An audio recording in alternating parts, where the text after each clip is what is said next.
greenbelt protections is something that is incredibly politically sensitive, especially for local authorities like both of the ones that serve my constituents, who exceed their ambitious London Plan housing targets year on year without going into the greenbelt. So we know that we don't need to build onto the greenbelt in order to deliver the numbers of homes. And there are now 1.4 million new homes with planning consent already granted in England.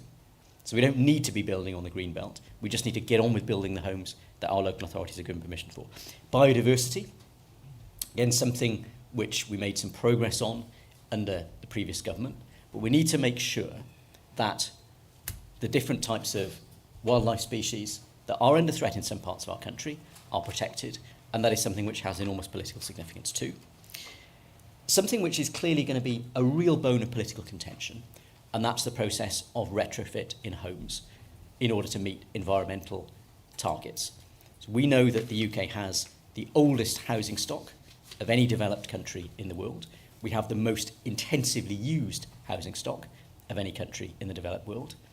And we have a large part of that stock, unlike most other European countries, is freehold properties. So it's entirely at the discretion of the owner of the property what they do in respect of insulation, energy efficiency, and all the rest of it.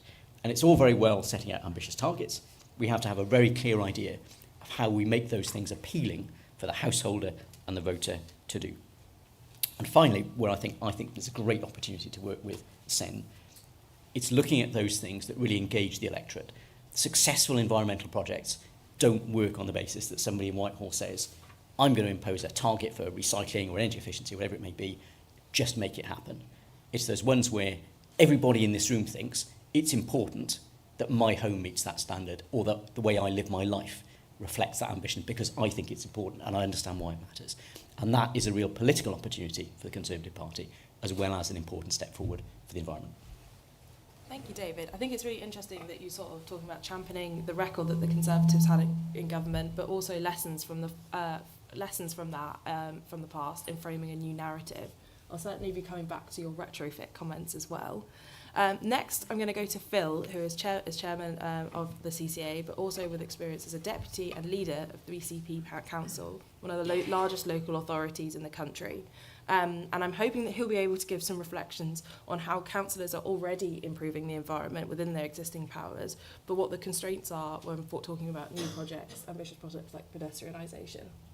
Great. Well, thank you very much, Katie, and great to see everyone this morning. So I've got three things that I want to talk about, and that last point I think is one of the main ones. But first of all, I think we need to have a conversation as a Conservative Party about environmentalism. And, you know, this conference, the theme of it is all about rebuild, isn't it? And that is what we're here to do. We've had a big electoral defeat.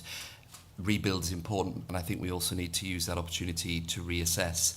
And one of the things that's concerned me recently is that we've seemed to have presented this false choice between our potential voters when it comes to environment and nature.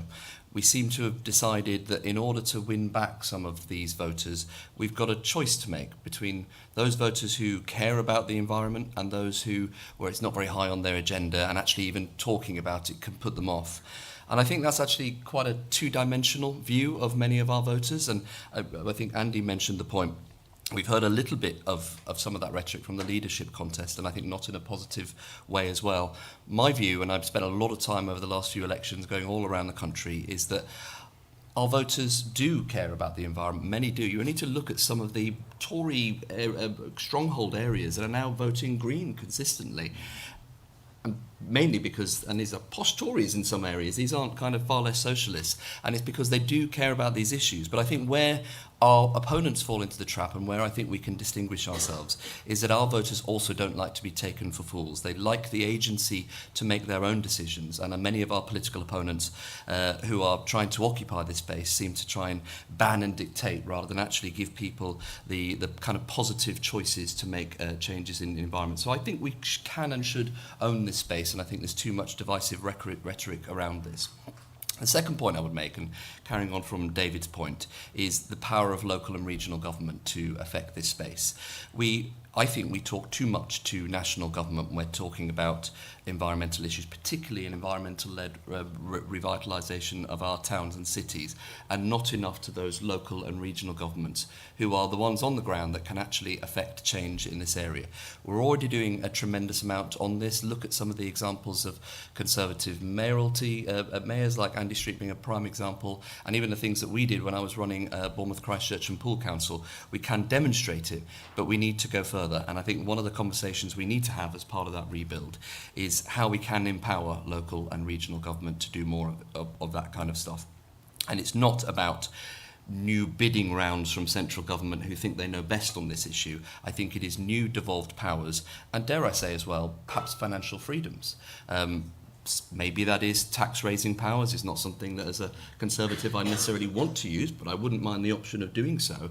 But also we have too many financial constraints in local government for what we are and aren't allowed to do in terms of working with businesses, borrowing and things like that. All of those kind of things. If you give those powers to local government, they can make positive choices about how they're going to do the kind of environmental-led revitalisation, particularly in our urban areas. And then finally, I'm going to be slightly controversial, and I'm going to mount a spirited defence of tokenism, which is something we don't often talk about. Because I've been thinking about this lately, and I think as a government, and actually in terms of many areas, we're actually really very good about focusing on the environment and doing the right thing. I'm not convinced we get the credit for it, and I'm not convinced that the public actually believe some of the things that we're doing.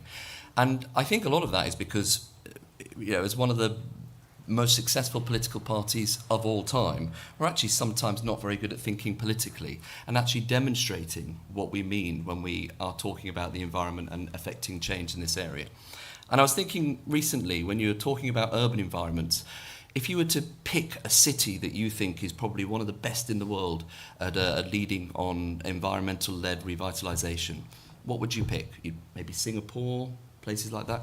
Is that because we know that they're actually the best at looking after their climate and environment? No, it's because they're the most visual about it. So I do think we need to have an honest conversation, and I use the word tokenism, but I mean kind of showing off a little bit more about our credentials in this area, owning it, but also thinking a little bit more politically that when we are doing some of the amazing work in this area, A, we're talking about it more, but B, we're thinking a little bit more about how we can demonstrate to people who clearly care about this that we are the ones that care more about the environment than other parties. Thank you, Phil. I think it's really interesting because I think if the Conservatives are to successfully rebuild themselves and form a coalition of voters to take them back to government, we are going to have to be much better at championing what we've done. So it's really interesting, that kind of visual ideas that you kind of spoke about. I'm hoping that Samuel next will be able to cover how we can build about how we go about revamping existing places and maybe alluding slightly to new communities, because we've had a lot of discussion about brownfield versus greenbelt, and so what sort of policies you'd like to see David, as shadow minister, I dare say it, championing. Thank you. So, as you say, I work on housing policy, mostly on sort of housing supply questions. Broadly, you've got two ways in which you can address the supply shortage. You can grow cities outwards, or you can densify the existing urban area. Now, clearly, like any solution is going to involve some element of both of these. I'm actually a supporter of moderate greenbelt reform, but for the Conservative Party, the nature of its electoral coalition is such that densification is always going to be what the Conservatives major on, and that's been true since the 1980s. That is internationally quite anomalous. You talk to Americans or to people in French policy about this, and I've talked to them about the policy stuff I work on. Hang on, Conservatives, I thought you were the right-wing party. You mean you're interested in suburban intensification? In America, this is seen as like a wild, far-out kind of... so it's an interesting situation to be in, and obviously in itself propitious for the Conservative Party's environmentalist credentials, because for a host of very well-known reasons, densification tends to be better environmentally than building on green belts, tends to be more car independent, tends to have lower greenhouse gas emissions per home, tends to preserve more, fairly obviously preserves more of the natural environment. The question I think that we have to think about how this intersects with policy.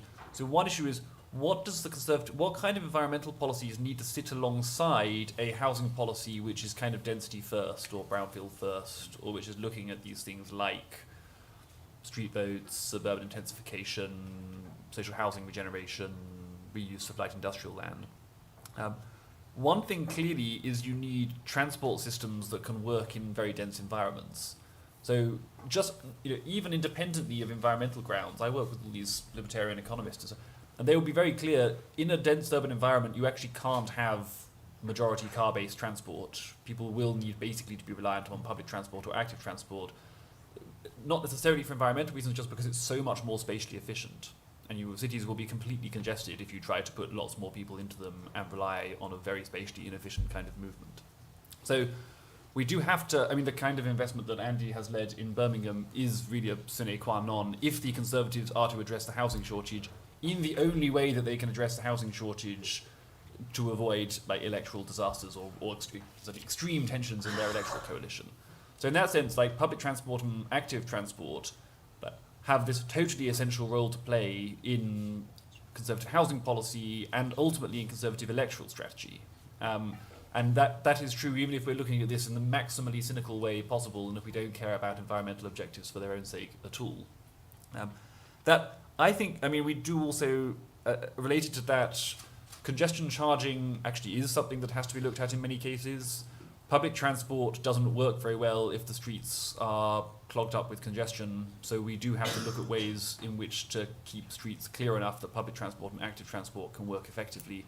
Again, that follows from quite cynical premises about what the Conservative Party needs to be doing, even aside from environmental objectives that we might have, and obviously I think do have and should have.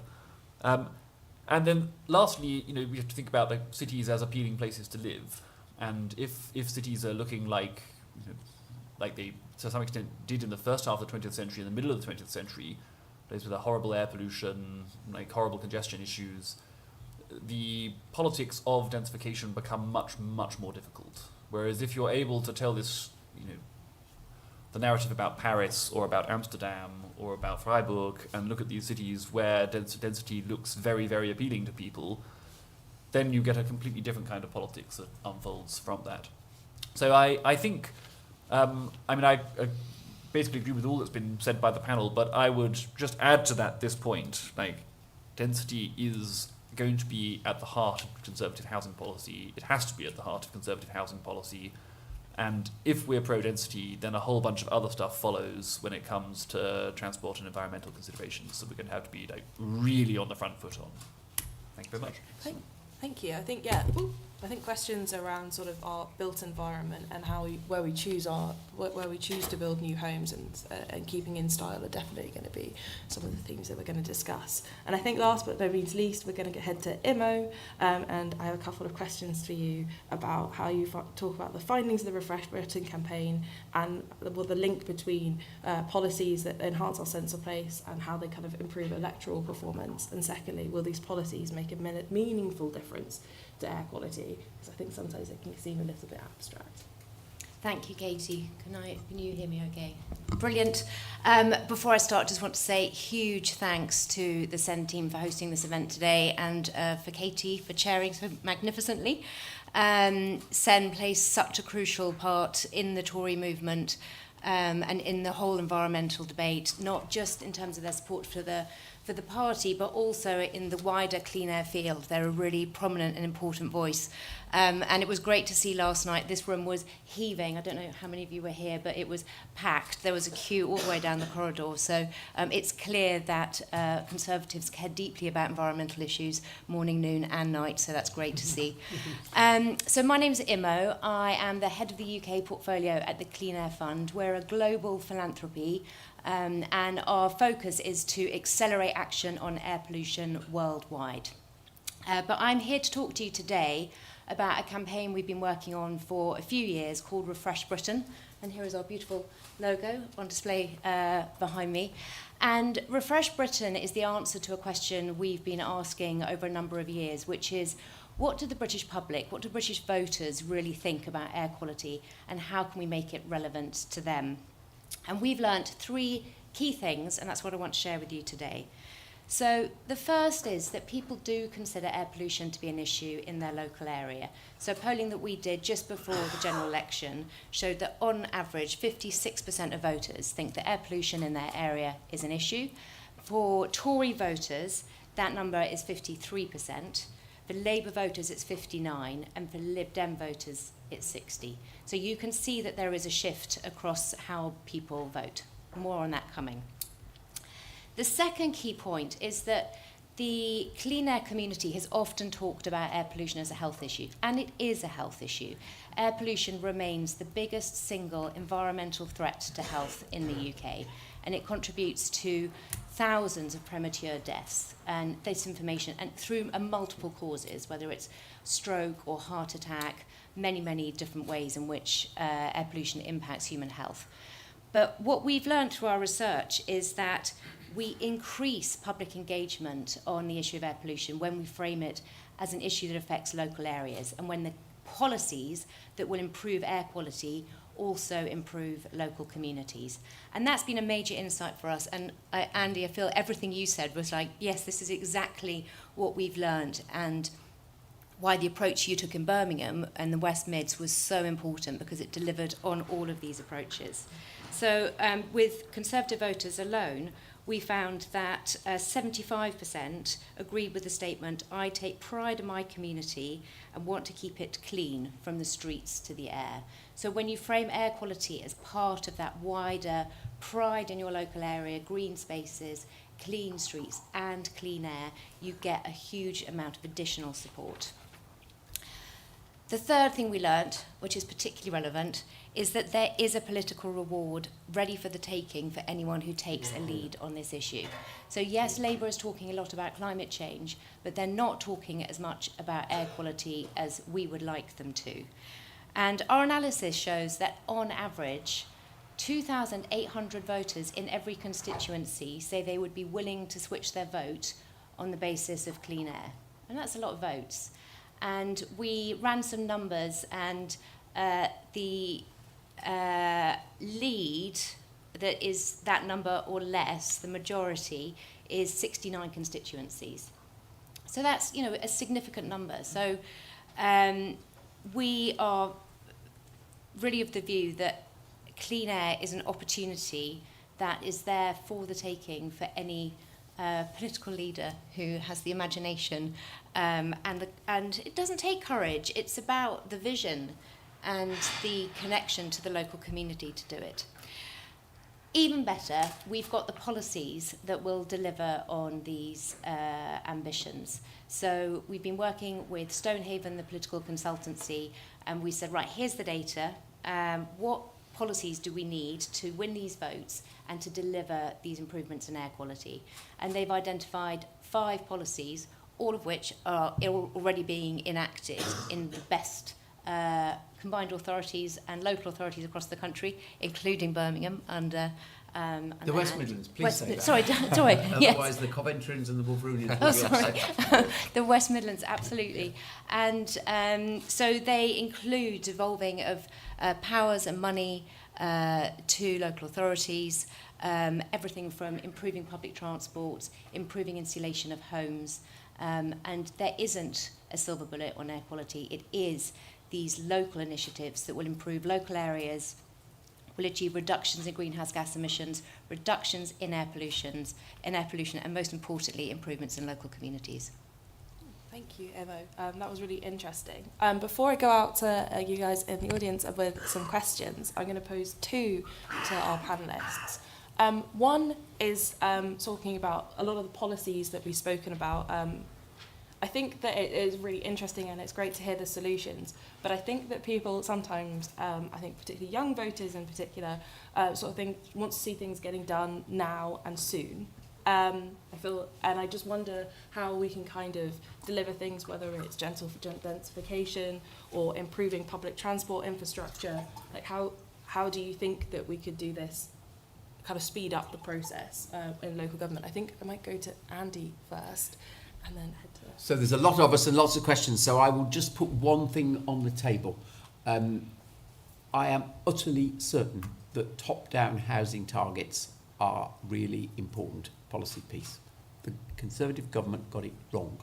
I am a huge believer in Michael Gove. He gave us so much responsibility, but he caved in to the right wing of our party over that, and it was the wrong decision. Because I can demonstrate that it was those top-down housing targets and the duty to cooperate within planning rules that drove out actions here. So actually, I do welcome the fact that the Labour government have brought them back, but I am totally against the distribution of targets that they've put in place, which is political, chicanery. So this city has had its top-down target halved by the incoming government, even though we achieved record housing starts last year. Coventry, the number is over halved. And in Solihull, where 80% of the land is greenbelt, it has been doubled. It is a complete nonsense, because it will achieve the very opposite to sustainable targets. So if I could nudge you, David, in terms of something the Conservative opposition should take up, this issue is a public policy issue that will bring about completely the wrong outcomes. Thank you. I wonder also if Phil wanted to come in about the question on sort of getting the processes and speeding up.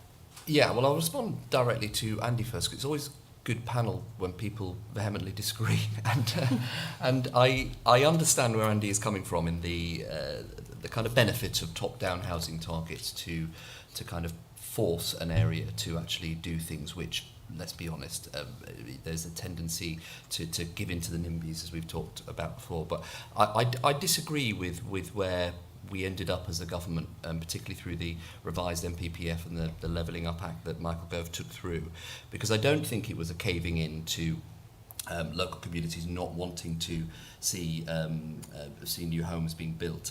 What Michael did was actually to refocus the messaging on a kind of I think a more positive-led approach of local communities actively choosing to first of all how many homes they want in their area, but to put the focus on, I mean, his plans were to get areas to choose what kind of development they want, make that positive choice about it, so then they felt involved in it, and people just don't like change.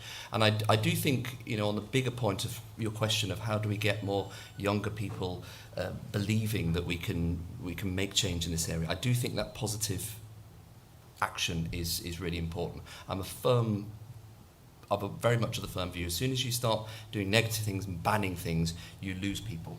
If you can get people involved from the go and get them involved in change from a positive point of view, they will help you to really make the difference. So, you know, I disagree on the housing targets, because I do think if you get people involved in the solutions, then they actually will be positive about this type of thing. It's pretty irrelevant now because we're no longer in government, so the real challenge is what the Labour Party are going to do, and that's where my comment to David is there. But all I would ask you to conclude this little bit is, how many plans did local authority plans just got stuck after Gove's revision to the MPF? The answer is lots. So the question is how we speed up. The evidence is it slowed it down. Thank you. I wonder, David, your insights are called on a couple of times. I wonder if you wanted to also contribute there. Well, we managed to create quite a mess on housing in the last government, and that was clearly quite a long time coming. There was certainly a very strong central view that we needed to build more homes. But I think a whole combination of factors, partly capture to an extent by the development industry, that the focus had been on how do you get local authorities to issue more planning consents rather than how do we get the homes actually built. And we've seen examples of visionary mayors who've really driven that process in their area. But I know, in the original iteration of algorithms for top-down targets, my two local authorities were told, first year you need to build 5 times as many homes as you normally do. If you don't deliver 5 times as many, the year after 10 times as many. And it was blatantly obvious, it was completely impossible. It was never going to happen. And it totally undermined the very idea of trying to set out those targets. So I think we will be holding the government's feet to the fire over the fact that their choice is deregulate greenbelt protection rather than find market reforms to get those 1.4 million consents built out first. Because I think that's more than an entire parliament's worth of land supply at our target build-out rate. So we should be cracking on with that. I think Andy's point about the way in which government's gone about this, it's very striking, and I'm not keen on huge housing targets in my constituency, but it's very striking that London has seen its target reduced by half. but many kind of traditionally conservative suburban and regional cities and towns have seen massive increases. And logistically, practically speaking, it just doesn't make any sense if those are homes that we actually want to build. So there's plenty of scope, I think, for holding the government to account on that. Thank you. I'm just going to I'm not going to go into 2 questions. I'm just going to follow up one question with Samuel. So we've spoken a lot about housing targets and protecting the environment. I wonder if you can talk a little bit about like sort of gentle density and why you think that kind of protecting the green belt and things like that might be an interesting point for the Conservatives. Well, I mean, the Conservatives, like, to some extent deservedly and to some extent undeservedly, have, in a way, surprisingly easy pitch to make to the electorate on the environment. Because the Conservative, I mean, protecting the green belt is just electorally necessary for the Conservative Party, whatever you may think about it. Maybe with some caveats, but that's... the Conservative Party, as I say, is going to have to major on densification in some fashion. It is going to have to push back very hard on what the government's done on London. I mean, cutting the targets in London is an extraordinary thing to do from the point of view either of economics or of environmental concerns, and displacing them into green belts in the Midlands and the North. This is a very, very strange place to be building, again, either from the point of view of where is the housing crisis concentrated, or from the point of view of where's the most sustainable place to be building. So we are, I mean, clearly going to have to be looking at densification in some sense. I'll just give, I mean, there is this view that densification is always unpopular, and I don't think that's necessarily true. So there's, and there is actually a very recent and important example that people should be more aware of, which is social housing estate regeneration. So in the 2010s, this social housing estate regeneration, basically they take the relatively low density post-war modernist estates, often in quite poor maintenance conditions, gets demolished and rebuilt at higher density, and a lot of market housing is added, and the revenues from the market sale of the market housing is used to pay for the replacement of social housing at a higher quality standard. Sometimes it requires some subsidy to make this happen. Sometimes in the parts of the country with the highest house prices, you don't even need subsidy. You can just do it purely off sales of market housing. Now you'd think, right, we're told, the British people, they hate development so much that like they will never support even some houses being built on a field within a 3-mile radius of them. Like, let alone what happens with estate regeneration, where people's homes actually get demolished and they get compulsively moved out into temporary accommodation for 2 years and then only then get to come back. In fact, a system was introduced in the 2010s to ballot tenants of social housing estates whenever estate regeneration takes place. And nowadays, in most of the country, estate regeneration only happens if they win the ballot. When the balloting was introduced, people thought, okay, that's the end of estate regeneration. Obviously, no one's going to vote in favour of this. In fact, like of the 30 or 40 estate regeneration ballots that have been held, I think all but 2 of them have passed. And even those, I think, maybe passed on second votes. Often with these enormous, like North Korean majorities, 95% people in favour of... and this is because people see the upside. They get a much better home at the end of it. They get like a more spacious apartment, more home for their family in a better functioning neighbourhood. And of course, if you give people that share in the benefit of development, it's perfectly rational, of course they support it. There's a lot of international precedents for this as well. So I'm very interested in these schemes which have made kinds of, like a kind of development which is in a way maximally invasive and maximally disruptive, and it's made that popular.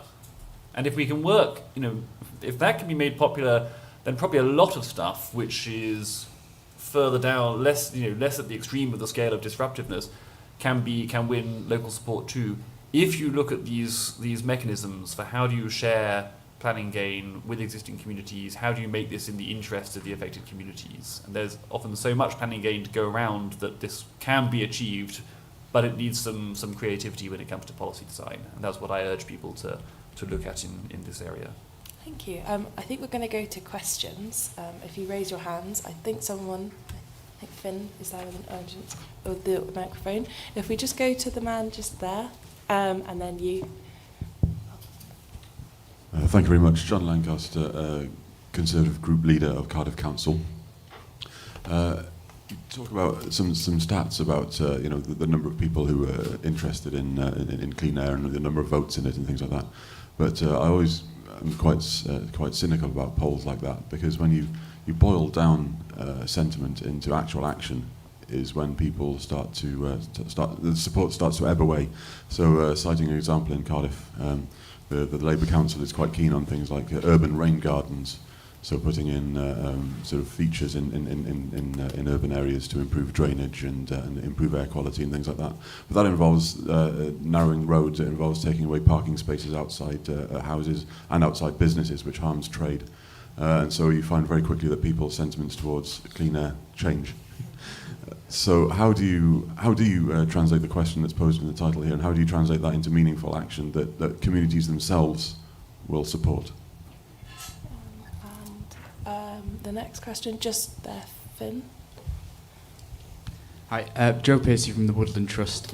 Urban trees play a really important role in reducing air pollution and improving air quality, particularly in our towns and cities.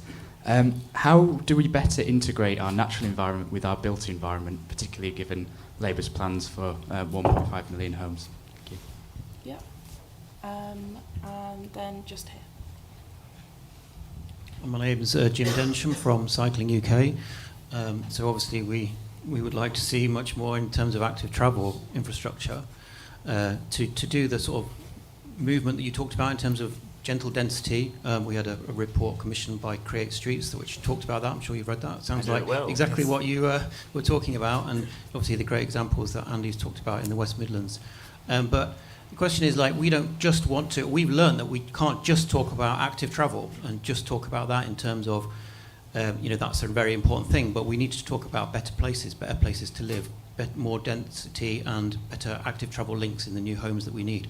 And do we need to roll this out? Do we need to get away from just talking about numbers of houses or the amount of money going into active travel or the lengths of the active travel infrastructure we need, but we need to talk about better places in a much more coherent way to people. Yeah. And how do we do that in a way which then rolls it out to other councillors and decision makers? They can really make a difference. Mm-hmm. Imo, do you want to go for the difference between polls and reality question? Yes, I mean, I think polling plays a useful part in showing us what people think, what public sentiment is at the moment, and also often encountering some myths that are maybe put out there about what the public think about certain issues. So they play an important part, but I agree they shouldn't be taken as gospel. I think what's also crucial, it's not just what's to be done, but it's how it's done, and that's why devolving to the local administration to the greatest extent possible is really helpful, because that's where councillors are so crucial in engaging with local communities, finding out what people want, and it's going to be different from one area to another. It's the how things are done, and that's best evolved. And I wonder if, Andy, you wanted to come in on the urban tree planting, given your I would work. just like, I'm very happy to talk about that, but I would just like to comment on this first thing about is there politics in this and are there votes in this? And my answer is categorically yes. And I'll give you an example of where I think the case is proven and why it was proven. And I don't know if there's anyone in the room from Solihull, which is a Met Authority on the edge of Birmingham. It's right in the crosshairs in terms of it's where HS2 is doing most of the disruption, but it has an overwhelming Conservative majority, and that's pretty unusual for Conservative councils at the moment. Yes, it's an affluent place, but we've also won seats in the toughest areas of Solihull, and that council has been resolute that environmentalism was part of their agenda, and it has been rewarded at the ballot box. The success, though, has not been to have sort of what you might call tokenistic schemes, but to embed it in the economic activities of the place. So attracting businesses in the sort of green growth area, it's the fastest growing area of our economy. Road reprioritisation has been tough there, but it's been done to improve public transport services. So people can see that being behind that has improved their outcomes, frankly. But there is no question it has been part of rare Conservative electoral success on the ground. Massive gains there in recent elections for the Conservatives against the Greens, who are the opposition there, and it is the only place in the country where it is a Conservative-Green toss-up. But we have won the argument by demonstrating delivery. In terms of tree planting, You're absolutely right. Now, what we did on that, and I think it's been actually quite clever, even though that's probably a pompous thing to say, my apologies, we decided that we would try to get a sort of public movement around this, around what we called our virtual forests. So whether you be a local authority, whether you be a business, or whether you be an individual planting a tree in your garden, everything was all totted up. We set our target in terms of tree canopy cover, and by the time I left, we got to 650,000 new trees planted in the last 4 years, I think it was. So, we made this absolute public campaign. And again, you talk to businesses about what they want to do for their environmental piece. We'd set up a structure by which they could participate in something. So, for example, some of the biggest CSR contributions to the Commonwealth Games came in terms of tree planting in urban areas. And one last thing, if you get a chance to go and look at the remodelling of Digbeth in Birmingham, that used to be a 6-lane highway. It's now a sort of urban park. So again, some tough decisions were taken and they were approved by the public. Hence my opening comment that I'm sure this is the electoral place to be. I wonder if, Samuel, you wanted to come in on sort of moving away from sort of these sort of target focused to a more like building community thing. I'm also going to bring you in on this, David. Yes, a few thoughts. Just firstly on this point about politics, the politics of the environment for Conservatives. So there are a few things I probably should have said earlier. Like, one clearly is there are bad environmentalist schemes. Like, it's not the case that every wingnut scheme for, we're going to narrow this particular road, or we're going to close this particular road, or we're going to plant trees in this particular... So we should always retain the liberty to be discriminating about these things and to look at the individual case. And one way to discredit green policies is by not being like that and being reflexively in favour of, like, this involves planting trees, therefore it must be good, or this kind. Related to that, very important, more fundamental question, the Conservative Party should not sound nationally as though it is anti-car. Clearly, my parents live not so far from here, but in the rural West Midlands, they really do need a car to get anywhere. They're 20 minutes from the nearest village, and asking them to rely on public transport, you're not going anywhere. You'll have to walk to get to... So it's... and that's true for, we've built in a car-dependent way in this country for probably 80, 70 years now. We've built a lot of places where people really can't get by easily at the moment without, relying on cars. So a party does sound really tin-eared if it then goes to the national electorate and says, you can all do fine without these things, we're going to make it harder for you to use this, and actually also you're bad people for using this. So there needs to be that refinement of message that this does depend on the place, or that if we are trying to move away from dependence on cars and trying to encourage other kinds of transport, we're not going to make it impossible to use a car until we've made it possible to move around in other ways first. So I think that refinement of message is vital on this. When it comes to, I don't know if I've got that much more to say about housing targets. I mean, to some extent, it's not so probably we have a development model at the moment, a housing model at the moment, where most housing generally is unpopular with communities when it's built. While we're in that situation, we probably do need targets of some kind, because otherwise local authorities will deliver less housing. There is a collective action problem. Most people are a bit NIMBY-ish on housing. It is in our interest to build more housing nationally, but it's in everyone's interest individually to avoid disruption nearby if they don't get any gains from the disruption. So, for as long as we're in that situation, it probably is the responsibility of national government to take a lead on those issues and say, no, that we're going to try and tackle that collective action problem by taking a view about what the country as a whole needs, rather than sorting this out at a district council level. But is that inevitable? Are there examples historically or internationally where you can restructure a system so that it is in the interests of local communities to encourage development? I think there probably are, and I certainly think it's worth looking at that. And the situation at the moment that we're in, where the national government is constantly in tension with local governments, and where there's a constant running political battle about this, it's clearly far from ideal, and it's clearly, even when the national government tries very hard to push up housing levels locally, it doesn't get that far, and it hasn't. The national government's been trying to increase house building levels since the 1950s or 60s, and it's not been terribly successful at that. So I am in favour of housing targets under the current system, but I do think we need to be thinking creatively about how we might get to a win-win system rather than a win-lose one. Perfect. I think we might also, if you guys want to come back into it, we'll go to some more questions if there are any. Oh, there's just one at the back.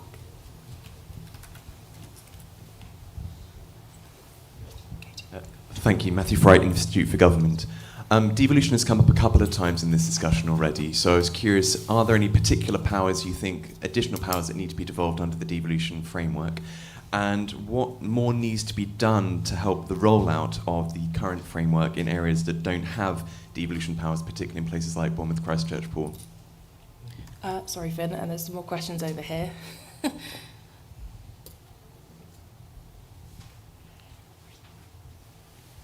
Thanks very much. Dave Powell from Climate Outreach. We do a lot of work on normalising the climate conversation. I wanted to agree with two things that Councillor Broadhead was saying, which is firstly that seeing is believing.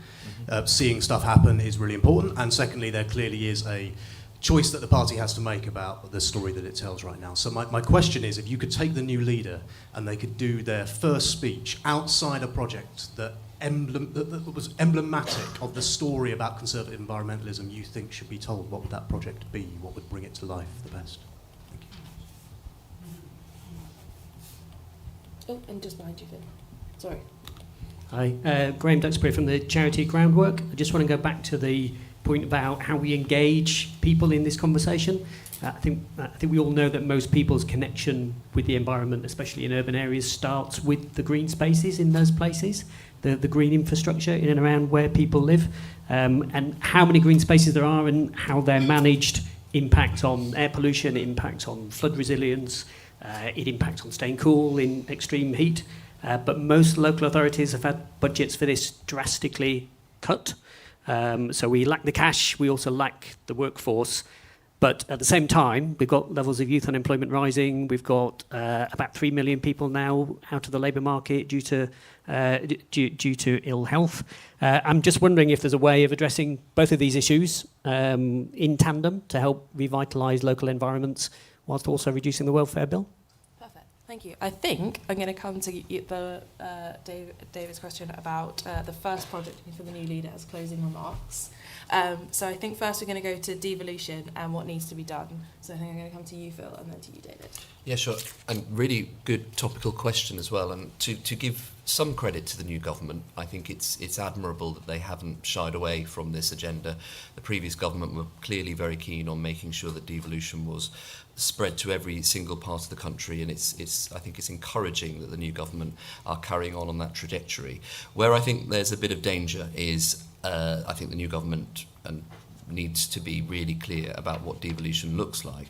What they're doing at the moment is they're asking those areas that don't have devolution packages to give a kind of high-level preference, and then only afterwards will they talk about what powers are able to be devolved. And again, to give some credit to Michael Gove, under his devolution framework, there was kind of a menu of options so that you could actually make that decision regionally. You referenced Bournemouth, Christchurch and Poole, where I'm from, and my strong view is that we need to stop putting barriers in place and start looking about what is actually going to make the difference, rather than looking in terms of the historic barriers that have existed through geography. So I've always been very, hugely in favour of regional devolution. I don't think it's enough to do it on a small basis, and you only need to look at what Andy and others have achieved on that kind of much bigger canvas to see what is possible. And in my neck of the woods, I think there is a kind of south central model that involves Southampton, Portsmouth and the Isle of Wight. We have much more in common with those areas than we do with a lot of the rural areas, and that's not because we are kind of ardent urbanisers, but it's more about the honest reflection of the place that we're in. If we actually look at what the best options are for us, that will give us the best ideas about exactly your question about what further powers you will need to have. So I'm a bit worried that the government is going to ask for high level opinions and then come back with their answers rather than what the local communities want. But I think we should be bold and ambitious in this agenda. Thank you. And very quickly, David, because I'm just very worried about time, how do we engage on sort of local government and cash flow issues as well there? So I think the starting point as Conservatives in all of these things is what is the outcome we want to achieve, and how do we make that as easy and positive an experience for the voter as possible. I think the Cardiff example is a really good one, where you've got a Labour administration in a country that's got a Labour government that on one hand is gridlocking the capital city, but but won't make decisions about building relief roads, as a result of which emissions are going up. And in London, same sort of thing. My area, we've had the ULEZ introduced, all of the ULEZ monitoring stations show a significant increase in air pollution. So clearly, whatever the policy is, it's not answering the question, but it is inconveniencing people. So I think we've always got to be thinking, if we want people to recycle more, we want people to build more homes, how do we make that desirable and welcome? And the question about devolution, I'll just focus specifically on planning reform. And my personal view, and I'm going to be doing a lot of research and thinking about this as we look at what we need to do with government. In theory, planning is local. Every local plan has to be in detailed conformity with 19 chapters of the National Planning Policy Framework.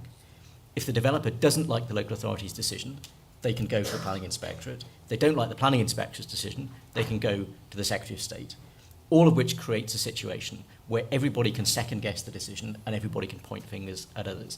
And I would like to see a situation where there is genuine local devolution, so the council's decision is final, justiciable in law if an error has been made, but you avoid the situation where you've got sites, including many on that 1.4 million new homes list, that are being recycled and arbitraged between developers rather than any actual homes being built. So we're going to be focused on what is it we're trying to achieve. If we have a target that we want homes built, we need to focus on that, not focus on massaging the system so more consents pop out, but still no homes get built, as we have at the moment.